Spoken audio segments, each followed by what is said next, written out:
ಈ ಹೊಸ ವರ್ಷದಲ್ಲಿ ನಿಮ್ಮ ರಾಶಿಯ ಭವಿಷ್ಯ ಹೇಗಿದೆ ಎಂದು ಸಂಕ್ಷಿಪ್ತವಾಗಿ ಹೇಳುವುದಾದರೆ, ಈ ವರ್ಷದಲ್ಲಿ ನಿಮ್ಮ ಪಾಲಿಗೆ ಏಳಿಗೆ ಇರುತ್ತದೆ, ಆದರೆ ಮಂದಗತಿಯಲ್ಲಿರುತ್ತದೆ. ಹೌದು ಸ್ನೇಹಿತರೆ, ಹಣವಾಗಲಿ ಗೆಲುವಾಗಲಿ ನಿಮಗೆ ಸಂತೋಷ ಸಮಾಧಾನ ತರುವ ಯಾವುದೇ ವಿಷಯವಾದರೂ ಸಾಕಷ್ಟು ಸತಾಯಿಸಿದ ಬಳಿಕವೇ ಹಣ್ಣು ನಿಮ್ಮ ಕೈ ಸೇರುತ್ತದೆ.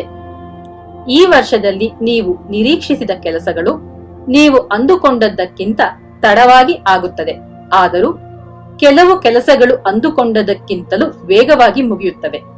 ವರಮಾನಕ್ಕೇನು ಕೊರತೆ ಇರುವುದಿಲ್ಲ. ಮಾತ್ರವಲ್ಲ, ದಿಢೀರ್ ಹಣ ಬರುವ ಯೋಗವೂ ಇದೆ. ಹಳೆಯ ಸಾಲಗಳನ್ನು ತೀರಿಸಿ ಸಾಲಗಾರರ ಕಾಟದಿಂದ ಬಹುತೇಕ ಮುಕ್ತರಾಗುತ್ತೀರಿ. ನಿಮ್ಮ ನಿರ್ವಹಣೆ ಸಾಮರ್ಥ್ಯ ಹೆಚ್ಚಾಗುತ್ತದೆ. ಆಸ್ತಿಯ ತಕರಾರು ಬಗೆಹರಿಯುತ್ತದೆ. ಪೂರ್ವಿಕರ ಆಸ್ತಿಯಲ್ಲಿನ ನಿಮ್ಮ ಪಾಲು ನಿಮ್ಮ ಕೈ ಸೇರುತ್ತದೆ. ಹೊಸ ಭೂಮಿಯನ್ನು ಖರೀದಿಸುವಿರಿ. ಪ್ರಯತ್ನಿಸಿದವರಿಗೆ ಸರ್ಕಾರದಿಂದ ಅನುಕೂಲಗಳೂ ಸಿಗುತ್ತವೆ. ಬ್ಯಾಂಕ್ ಸಾಲಗಳು ಸಿಗುತ್ತವೆ. ಆದರೆ ಆ ಹಣವನ್ನು ಎಚ್ಚರಿಕೆಯಿಂದ ಅಗತ್ಯದ ವಿಷಯಗಳಿಗಷ್ಟೇ ಬಳಸಿ. ಸರಿಯಾದ ಹೂಡಿಕೆಗಳಲ್ಲಿ ತೊಡಗಿಸಿ. ಹೊಸ ನಿರ್ಧಾರಗಳನ್ನು ತೆಗೆದುಕೊಳ್ಳಲು, ಹೊಸ ಹೂಡಿಕೆ ಮಾಡಲು ಇದು ಸರಿಯಾದ ಸಮಯವಲ್ಲ. ಗಂಡ ಹೆಂಡತಿಯರ ನಡುವೆ ವಾಗ್ವಾದಗಳಾಗದ ಹಾಗೆ ಎಚ್ಚರಿಕೆ ವಹಿಸಿ. ನಿಮ್ಮ ಖಾಸಗಿ ವಿಷಯದಲ್ಲಿ ಮೂರನೆಯವರು ಮೂಗು ತೂರಿಸದ ಹಾಗೆ ನೋಡಿಕೊಳ್ಳಿ. ಉದ್ಯೋಗದಲ್ಲಿ ದಿನದಿಂದ ದಿನಕ್ಕೆ ಕೆಲಸದ ಭಾರ ಹೆಚ್ಚಾಗುತ್ತಾ ಹೋಗುತ್ತಲೇ ಇರುತ್ತದೆ.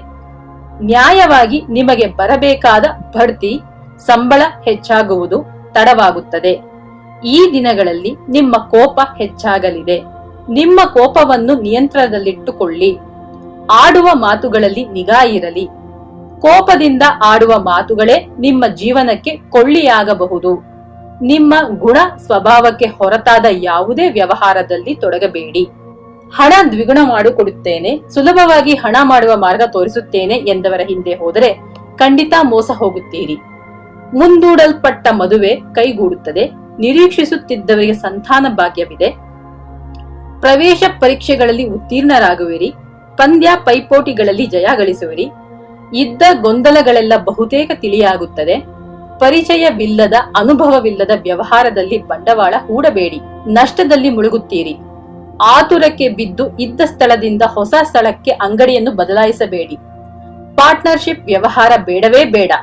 ಮಾಮೂಲಿಯಾಗಿ ಆಡುವ ಮಾತುಗಳೇ ವಿಪರೀತಕ್ಕೆ ಹೋಗುವ ಅಪಾಯವಿದೆ. ವಿದ್ಯಾರ್ಥಿಗಳು ಟಿವಿ, ಮೊಬೈಲ್, ಸಿನಿಮಾ, ಕ್ರಿಕೆಟ್ ಇತ್ಯಾದಿ ಮನೋರಂಜನೆಗಳನ್ನು ಪಕ್ಕಕ್ಕಿಟ್ಟು ಓದಿನಲ್ಲಷ್ಟೇ ಗಮನ ಹರಿಸಿದಾಗ ಮಾತ್ರ ವಿದ್ಯೆಯಲ್ಲಿ ಯಶಸ್ಸು ಸಾಧ್ಯ.